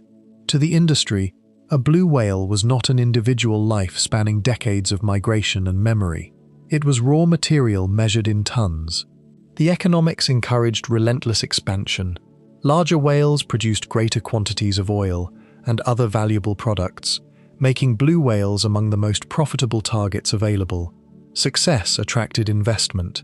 Investment built more catcher boats. More catcher boats increased hunting pressure. The system fed upon itself with extraordinary speed. During the early decades of the 20th century, catches rose dramatically across the Southern Ocean. At first, the ocean still seemed endless. Blue whales migrated across immense distances, and their populations had once numbered in the hundreds of thousands. Even as hunting intensified, the vastness of their range created a dangerous illusion that plenty remained. Whalers simply traveled farther when local numbers declined. New feeding grounds were opened. Fresh regions were exploited. Declines occurring in one area were temporarily hidden by discoveries elsewhere.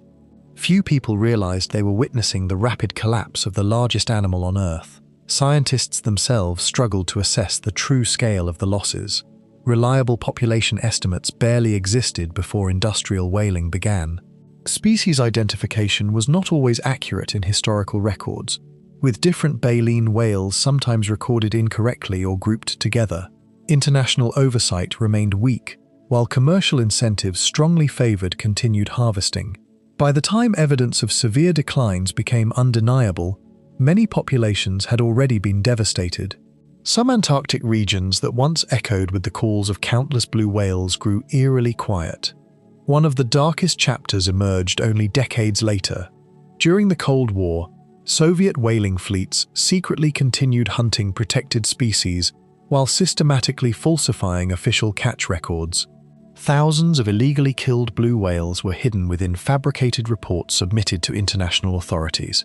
For years, the world believed populations were recovering more successfully than they actually were. Only after the collapse of the Soviet Union did internal documents reveal the true scale of the deception. Historians and marine biologists suddenly discovered that many more blue whales had been killed than anyone outside the industry had realized. It was not simply illegal hunting, it was the deliberate concealment of one of the greatest wildlife crimes in modern history. Eventually, international attitudes began changing. Growing scientific evidence, combined with increasing public concern, led to stronger regulations through the International Whaling Commission. Commercial hunting of blue whales was prohibited, and legal protections gradually expanded across much of the world. The harpoon cannons largely fell silent. Yet protection arrived only after populations had already suffered catastrophic declines. Some estimates suggest Antarctic blue whales were reduced to only a tiny fraction of their original numbers.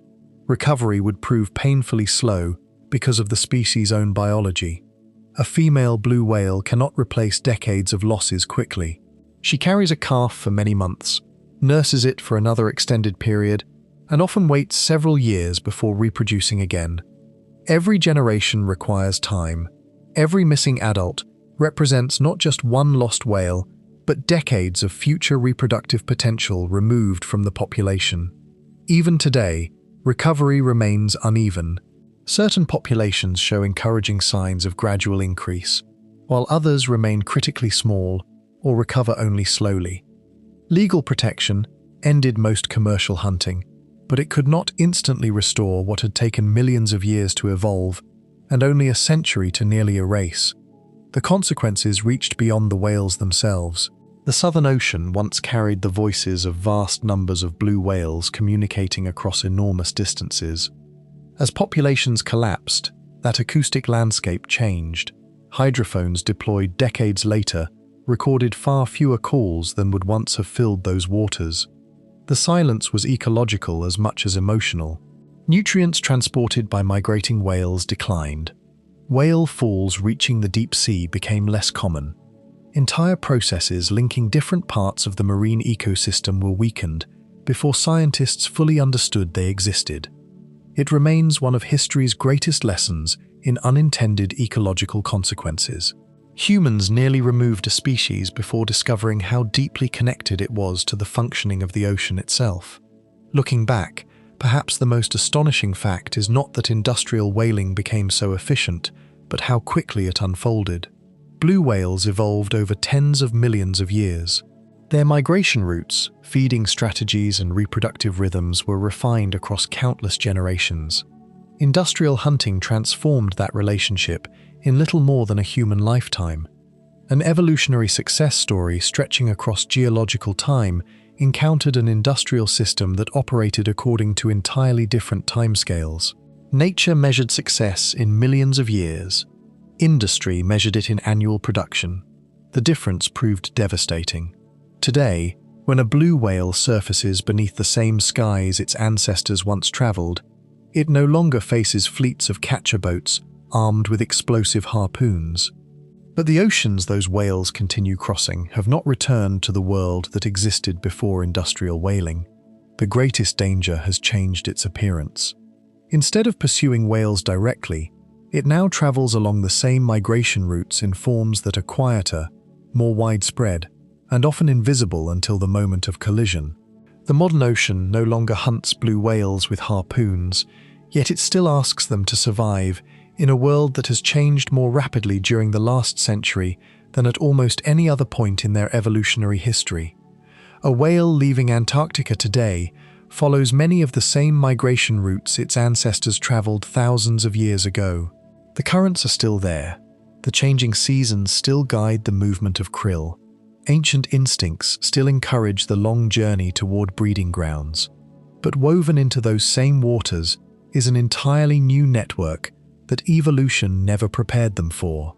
Invisible highways of global commerce now cross the oceans in every direction. Fishing gear stretches through migration corridors.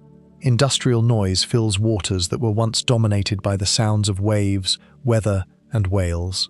The challenges facing blue whales today are rarely as dramatic as the explosive harpoons that nearly erased them, yet many are far more difficult to notice. A whale can no longer simply avoid a predator. It must navigate a human-built ocean while continuing to live according to rhythms shaped millions of years before humans ever launched a ship.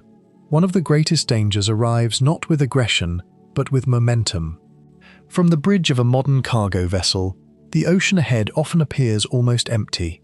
Standing more than 20 meters above the waterline, a captain may struggle to notice a whale surfacing several hundred meters in front of the bow, particularly during rough weather or poor visibility. At the same time, the whale experiences a very different problem. A blue whale spends much of its life diving, feeding, and traveling beneath the surface. When it rises to breathe, it often does so according to patterns refined long before enormous steel ships crossed the same waters. By the time both whale and vessel become aware of one another, there may be little either can do. Modern cargo ships can weigh more than 200,000 tons and travel at speeds exceeding 20 knots. Their immense mass makes rapid maneuvers impossible. Even if the crew spots the whale immediately, the stopping distance may extend for several kilometers. The whale itself faces similar limitations. Despite its impressive swimming ability, it cannot accelerate instantaneously away from danger, particularly if it has surfaced directly in front of a fast-moving vessel. Unlike predators that actively pursue prey, ships continue forward regardless of what lies ahead. Many collisions happen without the crew ever realizing they have struck anything at all. Researchers studying stranded blue whales have documented fractured skulls, broken vertebrae, and severe internal injuries consistent with ship strikes. Others survive but carry scars for the rest of their lives, silent evidence of encounters that occurred far from human observation. Satellite tracking has revealed why this problem has become increasingly serious. Many of the world's busiest shipping routes overlap directly with productive feeding grounds and migration corridors used by blue whales. Both humans and whales are attracted to similar regions. Productive coastal upwelling systems support fisheries, ports, and commercial trade, while simultaneously concentrating the krill upon which blue whales depend. Neither species intentionally seeks conflict, yet geography repeatedly brings them together. The encouraging news is that this danger is one of the few that can often be reduced through relatively simple changes. Studies have shown that lowering vessel speeds in high-risk areas dramatically decreases both the likelihood and severity of collisions. Some regions have introduced seasonal speed restrictions or adjusted shipping lanes away from known whale concentrations. In places such as the west coast of North America, real-time whale sightings are increasingly used to inform commercial vessels, allowing temporary route adjustments when whales are present. Every successful avoidance demonstrates an important lesson. Human activity created much of this risk, but human decisions can also reduce it. Not every threat arrives as suddenly as a ship strike. Some begin with a single rope disappearing into the water. Across the world's oceans, millions of fishing lines, traps, nets, and buoys support one of humanity's most important food industries.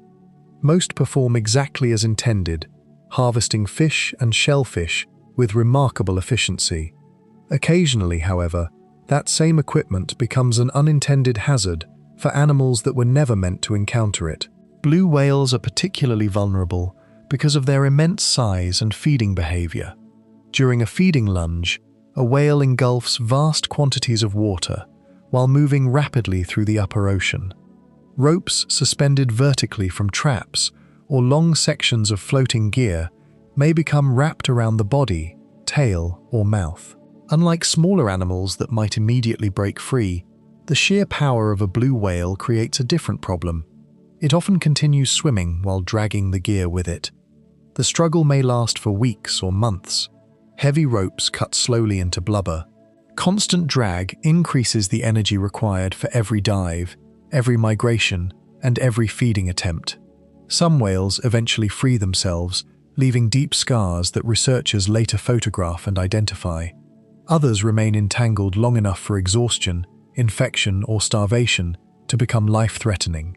When scientists compare photographs collected over many years, they often discover new scars crossing the bodies of familiar individuals. Each scar tells the story of an encounter nobody witnessed. Every mark represents a silent chapter in a whale's life, reconstructed only after the fact. While ship strikes and entanglements affect individual whales directly, another transformation influences every member of the population at once. The ocean itself is becoming louder. For millions of years, blue whales evolved within an underwater soundscape dominated by natural forces. Wind generated waves, rain struck the surface, ice cracked across polar seas, earthquakes occasionally echoed through the crust.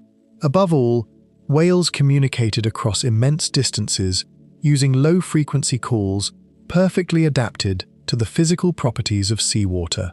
Today, those ancient voices share the ocean with thousands of commercial vessels operating continuously across nearly every major shipping route. Large ships generate persistent low-frequency noise, remarkably similar to the frequencies blue whales themselves use for communication. Offshore construction, seismic exploration, and industrial activity add further layers of sound. Individually, these sources may seem insignificant, but together, they create an almost constant acoustic background, stretching across vast areas of ocean. Scientists describe one of the primary consequences as masking. Imagine standing in a crowded room while trying to hear someone speaking quietly from the opposite side. Their voice has not disappeared, it has simply become hidden beneath other sounds. Blue whales face an underwater version of the same problem. Calls that once traveled extraordinary distances may now become difficult to distinguish from the surrounding noise. Communication space effectively shrinks. A whale may continue singing exactly as it always has, yet fewer distant animals are able to hear it clearly.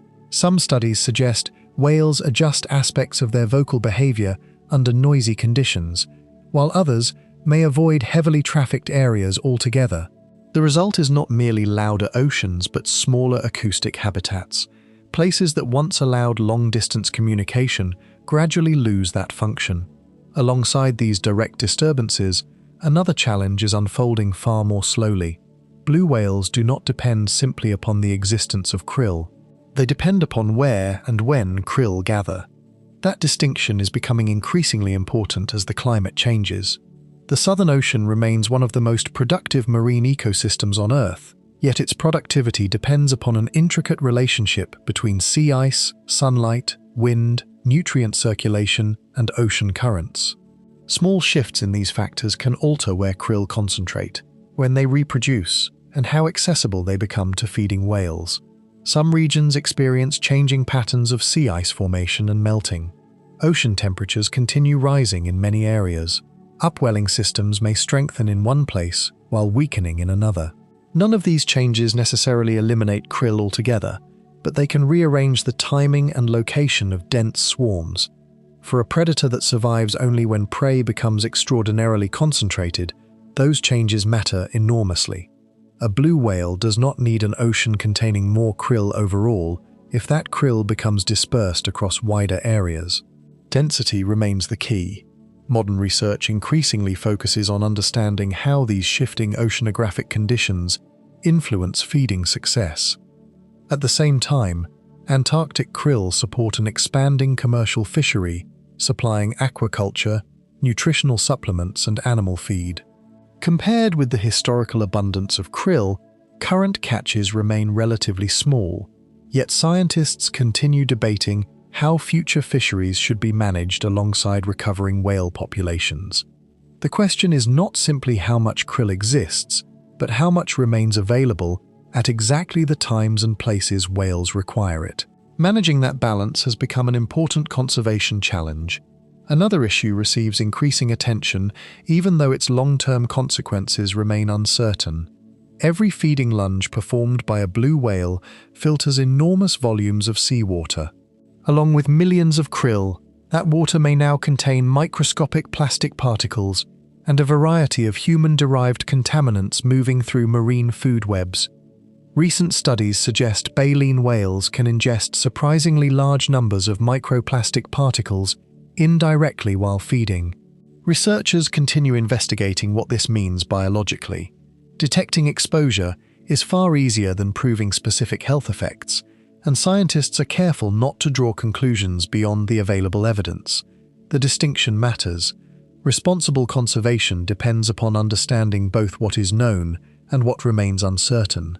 The modern ocean contains new substances that evolution never anticipated, but understanding exactly how they influence the health of blue whales remains an active area of research rather than a settled conclusion.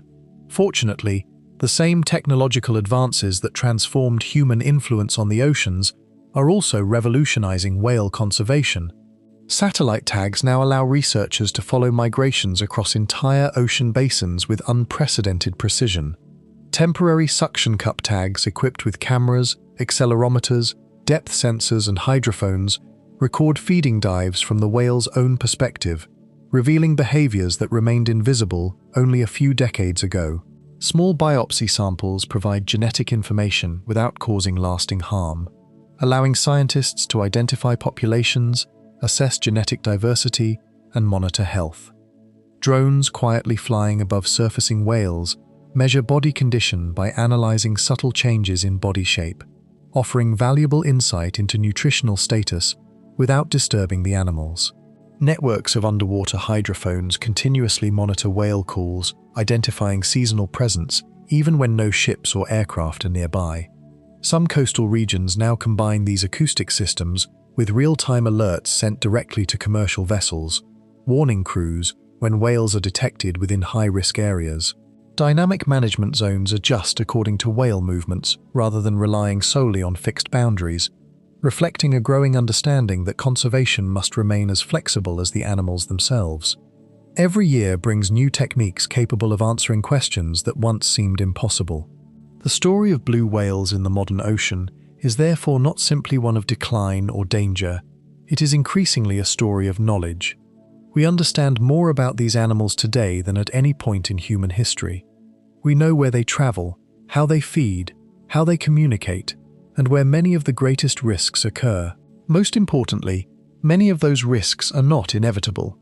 They are consequences of how humans choose to use the oceans. Shipping lanes can be adjusted, vessel speeds can be reduced, fishing gear can be redesigned, protected areas can be improved, acoustic monitoring can provide early warnings, scientific research can guide better decisions.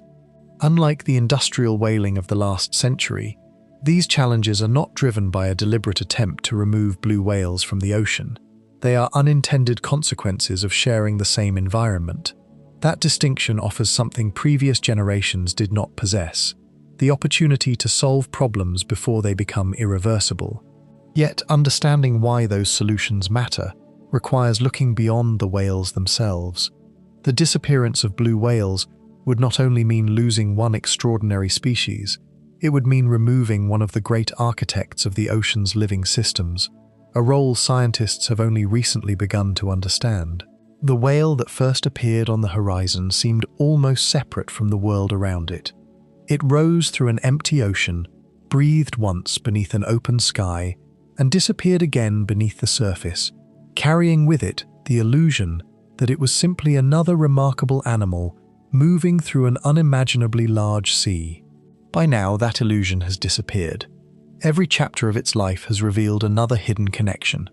The smallest organisms drifting beneath Antarctic sunlight became the foundation of its body. Ancient migration routes linked distant oceans together. Low-frequency voices carried information across hundreds of kilometers.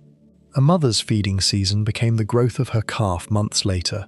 Even the greatest animal ever to exist survived not because it conquered the ocean, but because it remained inseparably connected to every level of life within it. Yet perhaps the greatest surprise comes only now. For centuries, humans viewed whales largely as consumers. They were seen as enormous animals removing vast quantities of food from the sea. The logic appeared obvious.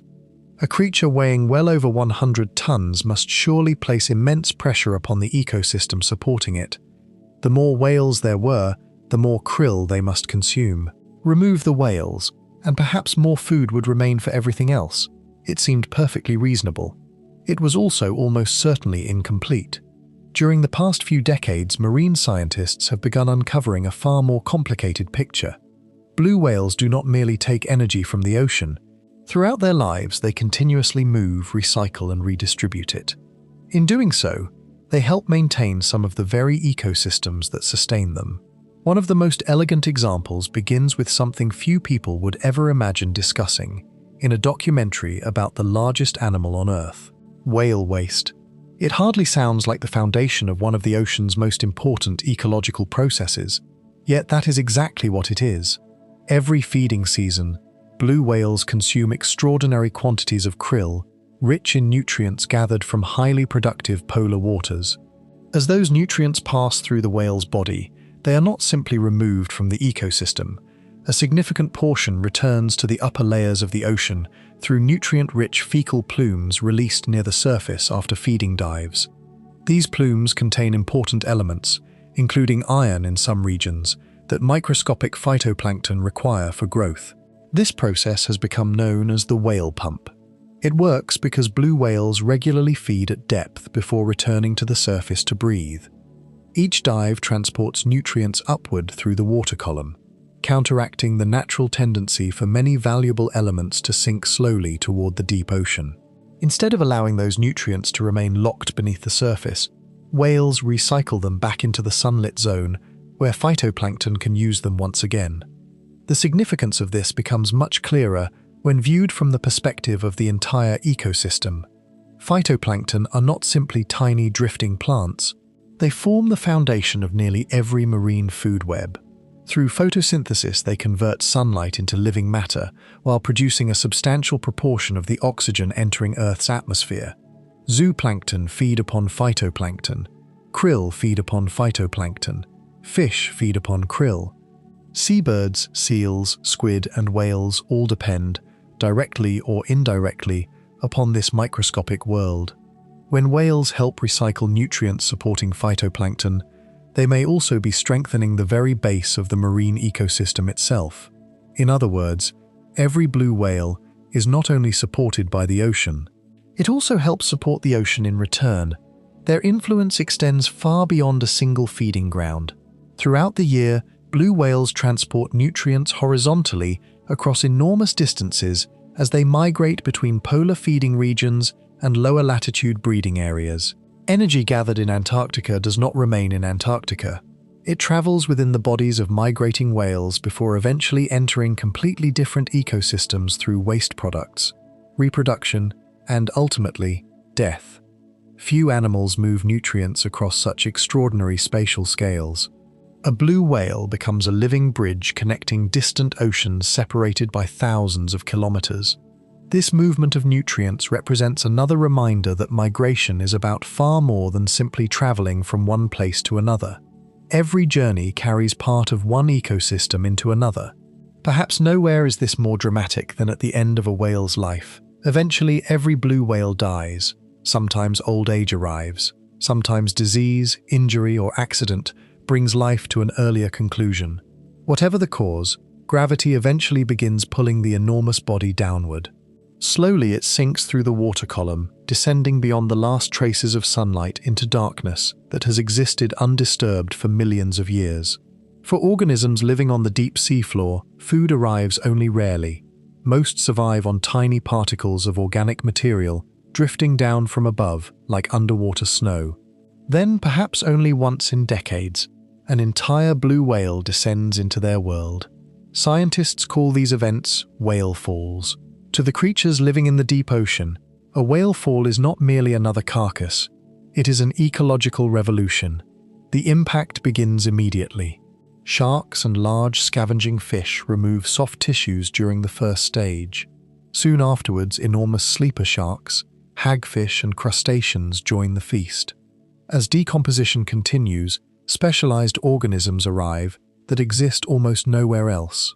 Bone-eating worms known as osedacs colonize the skeleton, using symbiotic bacteria to extract nutrients locked inside the bones themselves. Entire microbial communities flourish. Crabs, sea stars, snails, and countless invertebrates gather around what has become one of the richest habitats in the deep sea. A single whale carcass can support complex ecosystems for decades. Life that might otherwise remain scattered across vast areas suddenly becomes concentrated around one extraordinary source of energy descending from the surface. In this way, even death continues the whale's role as an ecosystem engineer. The body that once crossed entire oceans now sustains an entirely different world hidden thousands of meters below. Carbon also follows this journey. Throughout its life, a blue whale stores large quantities of carbon within muscle, blubber, and other tissues. When the whale dies naturally and sinks, much of that carbon descends with it into the deep ocean, where it may remain isolated from the atmosphere for very long periods. Scientists continue investigating the full significance of this process, but it represents another example of how whales participate in planetary cycles extending far beyond their own survival. These discoveries have forced researchers to reconsider one of the oldest assumptions about whales. If millions of great whales once consumed extraordinary quantities of krill, why did Antarctic ecosystems not collapse beneath that pressure? The answer may lie in what has become known as the krill paradox. Historical evidence suggests far more great whales inhabited the Southern Ocean before industrial whaling than exist today. Yet krill populations appear to have supported both those whales and the wider ecosystem successfully. One explanation is that whales themselves helped maintain productivity through nutrient recycling. Rather than simply competing with krill for resources, they may have reinforced the very conditions allowing phytoplankton and, ultimately, krill populations to flourish. The system functioned not because whales consumed little, but because they continuously returned nutrients supporting future production. The ocean was not a one-way transfer of energy. It was a cycle. Industrial whaling interrupted that cycle before anyone fully understood it. When millions of great whales disappeared, nutrient transport declined alongside them. Fewer whales meant fewer nutrients recycled to surface waters, fewer nutrients transported between ecosystems, and fewer whale falls reaching the deep sea. Scientists are still investigating the long-term ecological consequences of those losses, but the emerging picture is striking. Removing whales altered far more than whale populations. It changed processes operating throughout the ocean itself. This changes the meaning of recovery. Protecting blue whales is not simply about increasing the number of individuals counted during surveys. Every additional whale represents the return of ecological functions that once shaped marine ecosystems on a planetary scale. A recovering population means more nutrient recycling, more migration-driven transport, more carbon stored in living bodies, more whale falls nourishing the deep sea, and stronger connections between ecosystems separated by entire ocean basins. Conservation, in this context, becomes restoration rather than preservation alone. It is not merely saving an extraordinary species. It is rebuilding relationships that evolved over millions of years. Looking back across the entire story, the blue whale no longer appears as an isolated giant drifting through an empty sea. Its body begins with sunlight striking microscopic phytoplankton floating beneath Antarctic skies. Those tiny organisms feed swarms of krill concentrated by currents, sea ice, and upwelling. Thousands upon thousands of feeding lunges transform those swarms into muscle, bone, and blubber. Stored energy carries the whale across entire oceans, where migration, reproduction, and motherhood begin another generation. Nutrients gathered in one hemisphere enrich another. Calls travel through dark water connecting distant animals. Even death, becomes the beginning of new ecosystems in the deep ocean. Every stage links to something larger than itself. The whale is not simply moving through the ocean. It is participating in its circulation of energy, nutrients, and life. Return for a moment to that first encounter in the open sea. A single blow rises into the cold air. The long back passes slowly across the surface. The tiny dorsal fin appears almost impossibly far behind the head, before the whale finally disappears beneath the water once again. At first it seemed like a solitary giant crossing an endless wilderness. Now it is impossible to see the same moment in quite the same way. Beneath that smooth grey skin is sunlight captured months earlier by microscopic plants. The muscles driving the tail were built from krill gathered across thousands of feeding dives. The route ahead follows memories accumulated over decades of migration. The calf it may one day raise will depend upon food collected thousands of kilometers away before it is even born. Every breath, every dive, and every journey quietly redistributes life across the ocean. Perhaps that is why blue whales continue to inspire such profound fascination. Their size captures our attention first, but it is not the greatest thing about them. The greatest thing is what that size allows them to do. They connect places that never meet. They carry nutrients across hemispheres. They shape ecosystems without intention, simply by living according to the rhythms evolution gave them. They remind us that the largest animal ever created is also one of the greatest expressions of interconnectedness on Earth. Perhaps the greatest mystery was never how evolution produced an animal this enormous. The greater mystery is how humanity lived beside these giants for centuries without recognizing that they were helping shape the very ocean we believed they merely inhabited. The blue whale does not simply live within the sea. In ways we are only beginning to understand, it helps the sea become what it is.